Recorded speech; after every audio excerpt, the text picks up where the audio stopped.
أبدال أبراهات أو أسكر بالحصى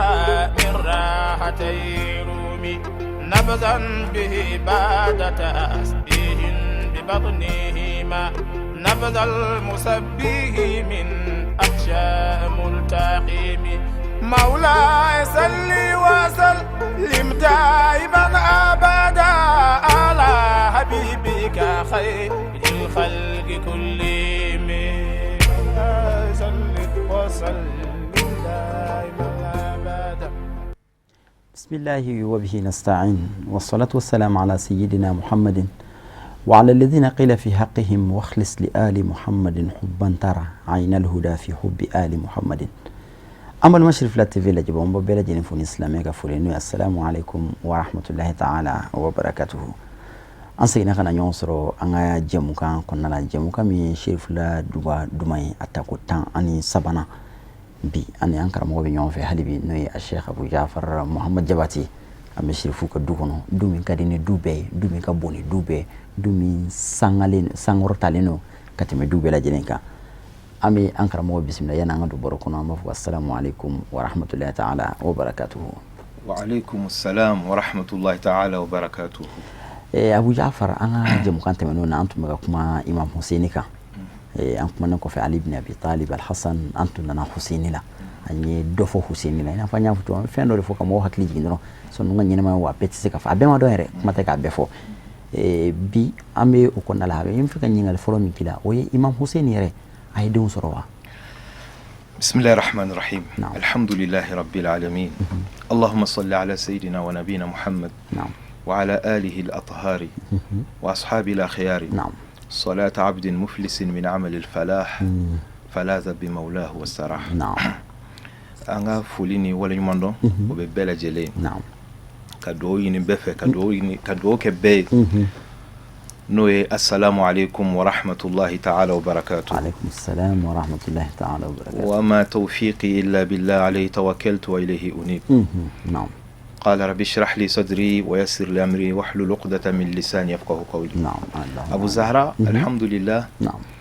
ينا أنغا دوك مالا أما فالسلام عليك يا أبا عبد الله وعلى الأرواح التي حلت بفنائك. نعم. عليكم منا سلام الله أبدا ما بقينا وبقي الليل والنهار. نعم. إنا لله وإنا إليه راجعون. نعم. يا ليتنا كنا معكم فنفوز فوزا عظيما. اللهم آمين. الحمد لله. أمي ولود الدعاني على شيء جين لهرا. نعم. كان سبب نموين. نعم. الإمام الحسين عليه السلام أديه. نعم. نوي زين العابدين عليه السلام أكو ألفا على ياسون دينا شو منا كو كبا كو يباليلا سبلواتي كنتابلو. نعم. على باتوبلو. الله أكبر. سوكنا أبي فوكا لبس جوكو واكلن لسلي على سوني كلي نوي زين العابدين إمام حسين دي أكو عليه كونيا خلا أفعلا ina fo fana kunyahara afala chogumim bato sododo baitul ibadati baitul ubudiyyati ala joyan sododo ala ka ambe sawabama kuma imam al-Husayn alayhi salam ayden dowto nga ayden osro tel kuma alek lela ali ka ko kunga gomawiye hal ni mami mutaqdara ali ye karasoro ye kungo soro. Allahu akbar. يعني شرفيا بيبينا دي مغابي وصوناي لا كندنا كي شرف دي بفقط. الله أكبر. على نناك كوي كان هنا كان نيكو تشامي. نعم. علي إمام الحسين عليه السلام أكون عليك يدين كمصر أباب تقعد علي. الله أكبر. الدين فلو أيوة تقعد علي الأكبر. فلانا أكون علي الأوسط. سبنا وي علي الأصغري وأيدين ورسول دوتو كوني أبو بكر ويا كوني ما توه جعفر دوفنا وكن توه محمد دوفنا وتوه عبد الله دوفنا سكينة دوي فاطمة دوي زينبي دونك ني إمام حسيني نوني أديون ولو توه دو ncinin sara dɔw kɛra shahidu su ye Kerbala kɛnɛ kan min kelen tora ye ni Ala yɛrɛ ka inaya ye ni Ala yɛrɛ ka janto n'a ye o de ye Alil Awsati ye n'a bɛ fɔ o ma ko Aliyun Zeynul Abidin ko alabatɔlaw ka masiri sabu Alakira kun y'ale ko fɔ sallallahu alayhi wa alihi wa sallam ko ni lahara jɔ don sera ko weleda Ala bɛ weleda a b'a fɔ liyakum Sayyidul Abidin ko alabatɔlaw la kuntigi ale Muhamadu mantona k'o ka wuli ko a bɛ komi ɲɛ bɛ mɔden kamalen misɛnnin dɔ la farikolo kun t'a la kosɛbɛ a bɛ ka wuli ka kɛnɛ cɛci kana o de ye sajadi ye ale kun man kɛnɛ Karbala o de y'ale kisi ani Ala ka janto na ale Imam Zeynul Abidin alayhi salam ale bangera Madina a bangera Madina wa a kaburu fana bɛ Madina de Baqiya Sayyidina al-Hasan kaburu kɛrɛfɛ o Zeynul Abidin alayhi salam a bangera Sha'ban kalo de la kalo daminɛ sunkalo mangɔnɔ daminɛw la dɔ b'a fɔ ko a bangera hijira san 33nan dɔ b'a fɔ ko san 35nan dɔ b'a fɔ san 38nan a mana kɛ cogo cogo a kɔni Sayyidina Ali ye a ɲɛ la yani a bangera k'a sɔrɔ Ali ibn Abi Talib balolen n'a a kɛra san 38nan ye o kɔrɔ ani Sayyidina Ali san 2 kɛ ɲɔgɔn bolo ninnu kalo kelen o ye min ye maa to o dɔn ni Ala yɛrɛ tɛ o kuma an bɛ se k'a jate k'a fɔ Zeynul Abidin alayhi salam tabi'ina don sabula a ye sahaba ye Ali ye Ali yɛrɛ den Hasan ni Hussein olu ye sahabaw ye donc a ye tabi'i do quoi o kuma a ka manzila a ka surun Alakira tile la kosɛbɛ sallallahu alayhi wa sallam ale ni bɔra ka tɔgɔ fɔ i ko tuma dɔ la i ko Sajjad tuma dɔ la i b'a fɔ Zeynul Abidin a bɛ ko a jamu tun ka ca wala de a tɔgɔ tun ka ca ne alhamdulillah ale alqabu ka ca a bɛ komi ni maa min ni i kɛra ŋana ye tɔgɔ caman bɛ di la siga tɛ na o kuma hadamaden i bɛ majamu ka di i ka ko kɛtaw de kan u b'a fɔ a ma ko Sajjad o kɔrɔ sujudikɛla ŋana u ko a ma zu safanati o kɔrɔ maa min n'a kun bɛ sujudu kɛ fɔ a sujudu tugudaw olu bɛɛ lajɛlen bɛ kɛ jolisu ye f'a ka to k'u lɛsɛ yayɔrɔ a kun b'a lɛsɛ jolisu kun bɛ falen a la a b'a lɛsɛ Ala ni sujudu bolo a kunbere Ala ni turuli o bolo o fana kun bɛ kɛ jolisu ye a b'o lɛsɛ a b'i sigi sen min kan o fana kun bɛ kɛ jolisu ye a b'o lɛsɛ o ko a ma zu safanati o ko a ma tuguni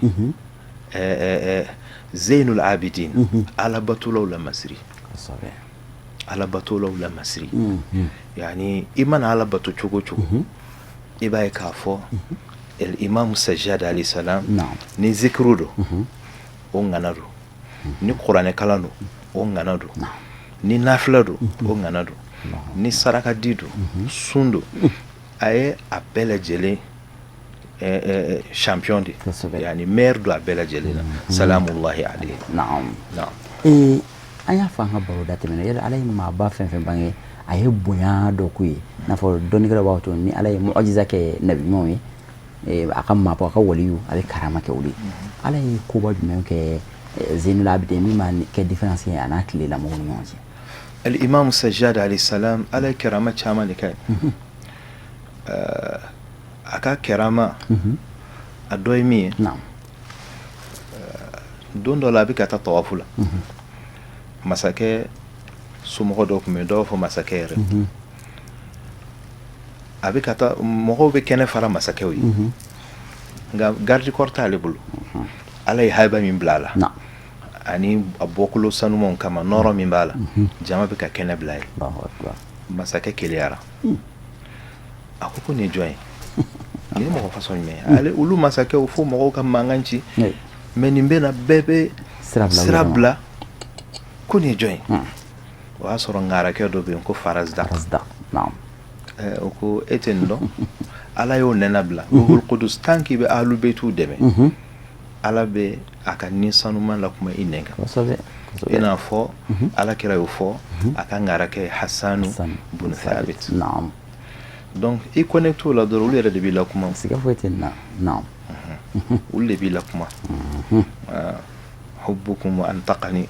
ulu kanu ne be malak se kuma la ala kan be sa amin Farazdak ayi toro bela asna ka fo masaketi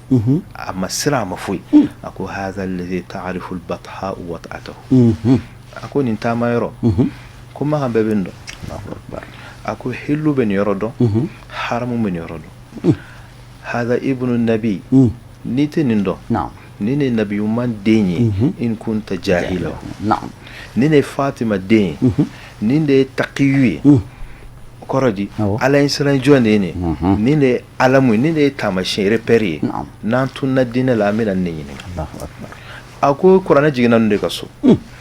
ko mogo ni ibika majamu ibika bonya ko bonya be bitala nunu ngasodi kasabe a bebe tan ne kaso nunu de akuntigi nunu de aljina kuntigi min ma'sharin ko nim bora dudela hubbuhum dinun wa bughduhum kufr ni kerufe ibe islame ni banu la kafir wallahi sika fo itala donc atura ka fo ay mona bo Zainul Abidina Zainul Abidina ya jansa aw kalima ke warkama ni fana ko an shirfu de ni min bora ona ma kharaja anna la naudu fi na ni min bo ni min mana bona ka ba ante se ko mabdi fon sera bu jolla kariya bu jolli kasabe na ala kan be sawaba donc au Zainul Abidin masakain avec ala nyine nin kera la sam bidonala ako edu mene fleta iba foko ne de ifa fa ou bien mana kan quoi ga provoquer Zainul Abidina maîtrise bala ako ni en chogode ne ka la halade yani anti se ka an ku machin ala ka jondo e donc aka soro ka foye ko bon na soro fenti bolodi ambe fendima yerno hashimiya joli nana Zainul Abidina dangana do kumba kana asna ko fenseti ako Allahumma arihi hurmata awliyaik naam ako ala ayran nade ki mago bi ka iterula Allahu akbar ala ayranina ki mago bi terula masakema delika jaman kise ni lulu mune ayode kaf yorofa ako masakema ni memma min bulu obi mun ka ko jina al-imam Sajjad salamullahi alayhi aka kabako akacha adoye udilla ka tasanyi ni selike al-kaba kerefe sufi wali chaman ko me to ba mbule nga antina ndado bela ala masonga sanjiji imam Sajjad alayhi salam atara minke ayayi ka fo nunu mena ala della sanyi tikaji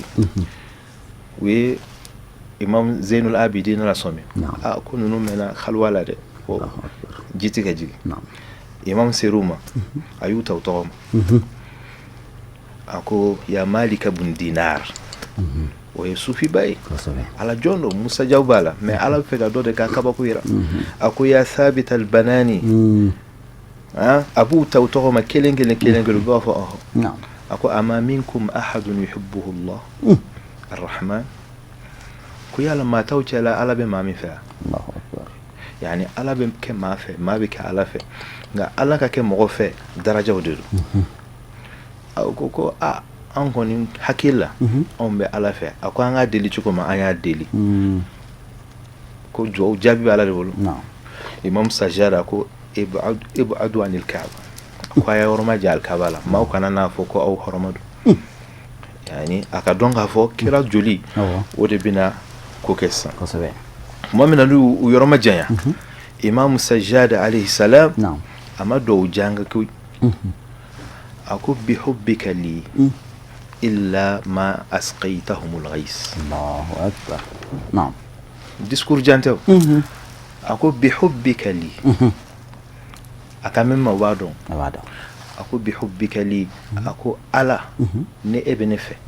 ala ebe ne fɛli min kɛ o kɔsɔ a kɛ ne kanu kɔsɔ i k'i ka jɔn lamɛn ko yan'a ka tila kuma la ko sanji ye a jiginni daminɛ. Allahu akbar. Ninnu ka kabako dan t'a la, a tɛ se ka fɔ ka ban. Inshallah. I b'a dɔn maaba ninnu fana bɛɛ maaba bɛ bonya sɔrɔ hali bi n'a ye min to a kɔ de. Imam Zainul Abidin a ye fɛn caman to a kɔ nka ala kumaba a ye minnu to a kɔ ala kumaba dɔw jumɛn ye minnu bɛ se ka lakali. Imam Zainul Abidin alayhi salam a ye fɛn caman to a kɔ ala belebeleba o ye nin kitabu in de. الصحيفة السجادية الجامعة دور بافما الكاملة الصحيفة السجادية أي على بطو منك أنا يدعو بمنك الإمام زين العابدين عليه السلام أي على بطو منك أنا على ديلك منك مناجات وبدي فرلا نيغونغا كو كني aina twako ubafo nema ko zaburu ali muhammadin Allahu akbar ko ala kira bono uluka zaburu ni be fe ka ala bato ere jado ka don ka fo ko ala ba ateri sebedo e ka to kani sahifa in kala ma be ala guno nyoka chugo ibo tigitigu sora misali ala abi kanto alama ni sahifa ina ako ilahi akuntigi ala neka ebato li taati la tuzayyinu mulkaka ala nema ne ebato o te foi faraika masayaka ala nema ni kota o te foi boyka masayaka ala ni ne nyangata o te foi nyei ni ndo aljine fana la o te foi chin o kuma ala femi keli ne no te fenchen ye ni yakena ate fenye ye ala italaje diga hinena lay halin ala subhanahu wa ta'ala ni ba fe ka nyene jena baroy ina ala reka ka barola baro duma e ka sahifa sajadiya na'am ibe tabo kaba ku chama ko sobe ayin to ako ani risalatul huquq we ay letri minci ka fo risalatul huquq mau kanka ini ala ce hake ini kira ce hake mawdu kuma dura akuma na beka hali ini nyace ini kuloce ini buluce ini karamogoce ni kera masake ikanga muneke naw citoyen jamana din o fana kanga munge anslame dama kanga munge ini mo mun be dine kelena u ka hake jumamika tasirata da dine kelena o kofe ini mi fanati dine kelena ina fo chrétien ina fo emile bolisona nuti tonyo inu kanga ke chukudi o risalatul huquq o fana be ana letri minchi kata madina karamo bado fanama no to zuhri ayo ladi ko sabe sabla masaka o kunye o kuka ponde yani uba fe ka fe no soro population na ube teme o karamo ke fe ako wi